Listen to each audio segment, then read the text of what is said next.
Salut les Anacalypsiens, bienvenue dans cette nouvelle vidéo d'Anacalypsie. Bienvenue dans une toute petite vidéo autour de l'épisode de NXT de cette semaine. Voilà, on va pas faire une grosse vidéo comme d'habitude, je vais revenir match par match, puisque j'ai vu l'épisode, mais je l'ai vu avec une pote, voilà, à qui je fais de plus en plus découvrir des choses dans le monde du catch. Et du coup, ce qui fait que on regardait le show tout en discutant à la fois de ce qui se passe dans le show, de choses entre nous, personnelles et tout ça. Donc j'ai pas été à 100% dans le show, je l'ai vu, voilà. Mais j'ai pas tout suivi à 100% comme d'habitude quand je prépare une vidéo. Donc voilà. Dans la globalité, j'ai quand même envie de dire que c'était un bon épisode. Euh, les matchs, j'avoue que on les retient pas plus que ça. Voilà, alors j'ai beaucoup aimé la promo, si on veut revenir un peu dans l'ordre avec mes souvenirs, j'ai beaucoup aimé la promo d'Ethan Page, qui était vraiment très cool, pour s'imposer comme nouveau champion, machin, qui forcément refuse le rematch de Trick Williams et tout. J'ai trouvé ça très cool. Après, vous savez que j'aime pas ces promos où chaque personne arrive un par un, machin, pour dire son truc et couper l'autre d'avant qui arrivait. Enfin bref, je déteste ce genre de promo, mais bon, dans la globalité, c'était quand même pas trop mal. J'ai quand même plutôt bien aimé ce qui s'est passé, surtout dans la partie juste Ethan Page, voire Ethan Page Rick Williams. Après, quand les autres ont commencé à arriver, je trouvais que ça a un peu commencé à me saouler, mais sinon, ça allait. Après, je sais plus ce qu'on a eu comme match. Alors, on a eu le Anna Grace contre Carmen Petrovic qui était sympa sans plus. Voilà, c'était sympa. Très content qu'il y ait une victoire de Carmen Petrovic. En plus, elle se fait agresser par le Fallon Headley. Donc, je pense que Carmen Petrovic, petit à petit, va prendre un peu plus d'importance dans le roster. Parce qu'en affrontant Fallon Headley, elle affronte quand même quelqu'un qui est bien positionné dans le roster. Donc, c'est vraiment pas mal. À voir par la suite ce qui se passera. Ensuite, je sais plus trop ce qu'il y a eu. Alors, il y a eu un match. Alors, il y a eu un match TRL contre Izidame qui était sympa sans plus. À nouveau, hein, je sais plus qui c'est qui a gagné. J'arrive même plus à me souvenir qui a gagné parce que je. Attends, Jessie Jane et Jasmine Nix, elles ont intervenu sur le match de Karen Petrovic, mais elles ont pas agressé quelqu'un d'autre à un moment donné. Oh, je sais plus. Bref. Le match Zidane Tahel, c'était vraiment osef. Hein. Franchement, comme d'habitude, je suis pas très très fan de ce qui se passe autour de Thea Hale. Voilà, elle joue très très bien son truc, mais son personnage il m'insupporte tellement que voilà, je m'investis pas du tout derrière. Ensuite, on a eu quand même pas mal de matchs par équipe. Hein. On a eu Tyriek et Tyson contre ZOC, qui était plutôt un bon match par équipe. Franchement, c'était pas mal. Non, attends, qu'est-ce que j'ai dit? Attends, non. Tyriek et Tyson, eux, ils ont affronté Gallus. Du coup, le match était plutôt, oui, sympa sans plus quand même. Par contre, on a eu effectivement un autre match par équipe, ZOC contre OTM, qui là était vraiment pas mal. Où on a eu Miyaim qui s'est ramené. Bon, le clan n'a toujours aucun sens, hein, parce que ZOC sont méchants, Miyaim elle est face, ça n'a aucun sens qu'ils soient associés et que ça fonctionne parfaitement. Je ne comprends toujours pas que ce soit aussi mal écrit dans ce clan. Mais ça n'empêche pas que le match par équipe était vraiment très cool, avec en plus une victoire de OTM. Alors, je sais plus si elle est clean ou par une sorte de roll-up ou je sais pas quoi, mais victoire d'OTM. Même le commentateur dit c'est la plus grosse victoire de leur carrière, parce que bon, vas-y aussi, c'est quand même des vétérans et tout, donc effectivement, bonne victoire pour eux. Enfin, je dis ensuite, c'était pas dans ce ordre-là, mais il y a un match entre Tony D'Angelo et Lexis King pour la coupe qui était bien. En vrai, le match était bien, mais ce qui me saoule, comme d'habitude, c'est que c'est charcuté à mort. On a des rounds qui sont quasiment charcutés en entier, c'est horrible. Genre vraiment, t'as un round, t'as juste le moment où Lexis King il gagne son point et puis c'est tout. Enfin, tu comprends pas trop comment il en est arrivé là. Genre d'un coup il met son finisher à Tony D'Angelo, il gagne et puis bon bah ok, tu dis Ça sort d'où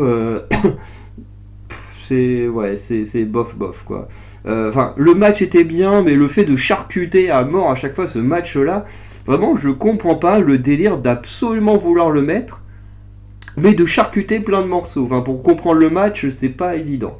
Mais Tony D'Angelo il conserve, c'est plutôt pas mal. Par contre, je suis en train de réfléchir, mais je crois pas qu'il y ait eu d'autres matchs en plus que ça. Après, il y a eu le main event, alors main event qui a été plutôt décevant dans sa finalité, parce que bah, le match en lui-même était vraiment très cool. Voilà, tout mixe bien, Joe Hendrick est là et tout va bien. Mais ce final où Romansa il agresse Ethan Page, du coup Ethan Page il s'enfuit, puis bah du coup Shotzi se trouve en 1 contre 2 et puis il se fait défoncer. Et bon bah voilà, victoire des Babyface. Bon, c'était à nouveau sympa sans plus quoi. J'aurais préféré un vrai finish clean et pas un truc comme ça. Mais en tout cas, Joe Hendry, hâte d'en voir plus. Enfin, il nous a beaucoup fait rire, hein, surtout ma pote tu sais, vous savez, dès qu'il est le dos tourné puis qu'il se retourne en mode avec le grand sourire et tout, à chaque fois ma pote elle a été morte de rire sur ces trucs là. Enfin, c'est vrai que son personnage a l'air assez marrant, assez what the fuck et tout. Donc j'ai assez hâte de voir la suite autour de tout ça. La promo de Wesley, bon bah comme on discutait un peu pendant ce moment-là, j'ai pas tout saisi les enjeux, mais en gros apparemment Wesley voulait quitter, puis les deux mecs de la TNA fait non, faut que tu restes. Tu es the greatest North American Championship of all time. Donc continue, n'abandonne pas, machin. Bon, ça finit dans un 3 contre 3 contre Gales la semaine prochaine. Je suis dégoûté. Vous savez à quel point j'adore Wesley. Le voir dans un 3 contre 3 et en plus contre Gallus, ça me fait chier. Mais bon, hâte de voir dans les mois à venir ce que deviendra Wesley. Voilà, on aura un match entre Duke Hudson et Obafemi la semaine prochaine. Ça, c'est plutôt intéressant, même si on se doute bien qu'Obafemi ne perdra pas le titre comme ça. Il y a le petit moment backstage de Brooks Jensen à qui on donne une deuxième chance et tout, qui veut taper fort en dégommant Javon Evans. J'ai trouvé ça plutôt intéressant. D'ailleurs, les deux vont s'affronter la semaine prochaine. J'ai plutôt hâte de voir ça. Et sinon, bah, je crois que c'est à peu près tout ce dont je me souviens de l'épisode. Ce qui fait que l'épisode en lui-même était plutôt sympa. On a eu des matchs, beaucoup de matchs assez osef, mais qui étaient quand même plutôt divertissants. Et c'est vrai que dans la construction, il n'y a pas beaucoup de matchs que j'ai trouvé vraiment excellents dans cet épisode de NXT. Après, il faut dire qu'on a eu un très beau Money in the Bank ce week-end, on a eu un très bon NXT Twice ce week-end.